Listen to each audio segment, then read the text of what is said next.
احساسی ذمہ داری اللہ تعالیٰ کی بہت بڑی نعمت ہے۔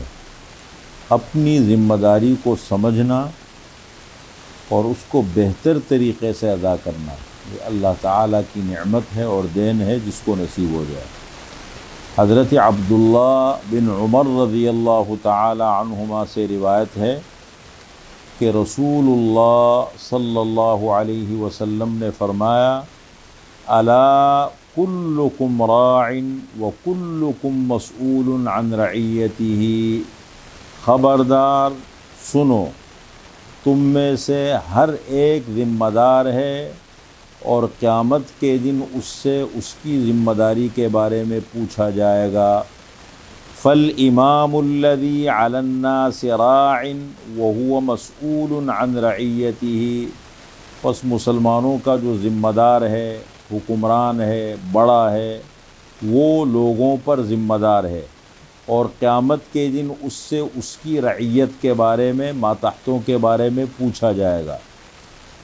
والرجل راع علی اہل بیتہ وہو مسئول عن رعیتہ، اور مرد اپنے گھر کا ذمہ دار ہے اور قیامت کے دن اس سے گھر والوں کے بارے میں، ماتحتوں کے بارے میں پوچھا جائے گا۔ والمرأة راعیة علی بیت زوجها وولده وہی مسئولة عنہم، اور عورت اپنے شوہر کے گھر کی اور اولاد کی ذمہ دار ہے اور قیامت کے دن اس سے اس کے گھر کی چیزوں کے بارے میں اور اولاد کے بارے میں پوچھا جائے گا۔ وعبد الرجل راع علی مال سیدہ وہو مسئول عنہ، اور جو ملازم ہے وہ اپنے مالک کے مال کا ذمہ دار ہے، چوکیدار ہے، ڈرائیور ہے، دفتر میں ملازم ہے، کہیں بھی کام کرتا ہے۔ یہاں غلام کا لفظ لیا گیا ہے وعبد الرجل، لیکن آج کل کے دور میں ہم اس کو ملازم سے تعبیر دیں گے، تو اگر کسی کے پاس ملازمت کر رہا ہے، کہیں کام کر رہا ہے تو وہ بھی ذمہ دار ہے۔ تو فرمایا وعبد الرجل راع علی مال سیدہ، اور ملازم اپنے مالک کے مال کا ذمہ دار ہے، وہو مسئول عنہ، اور اس سے اس کے بارے میں پوچھا جائے گا۔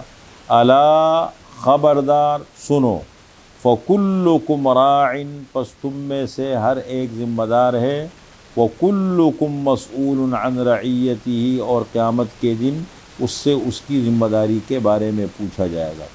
تو احساسی ذمہ داری اللہ تعالیٰ کی بہت بڑی نعمت ہے، اور اس کے لیے سب سے بہتر طریقہ یہ ہے کہ اچھے لوگوں کے پاس، ذمہ دار لوگوں، اچھے لوگوں، اچھے دوستوں، اچھی صحبت ہو، اس کو انسان اختیار کرے، اس میں بیٹھے تو ذمہ داری کا احساس ہوتے، جیسا کہ قرآن کریم میں اللہ تعالیٰ کا ارشاد ہے یا ایھا الذین آمنوا، اے ایمان والو، اتقوا اللہ، اللہ تعالیٰ سے ڈرو، تقوی اختیار کرو۔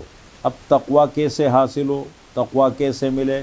فرمایا وکونوا مع الصادقین، سچوں کے ماحول میں آ جاؤ۔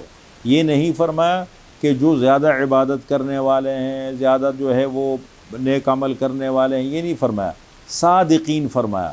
اور صادق کس کو کہتے ہیں؟ قول اور عمل میں تضاد نہ ہو، جو کہے وہ کر کے دکھائیں، اس کو کہتے ہیں صادقین۔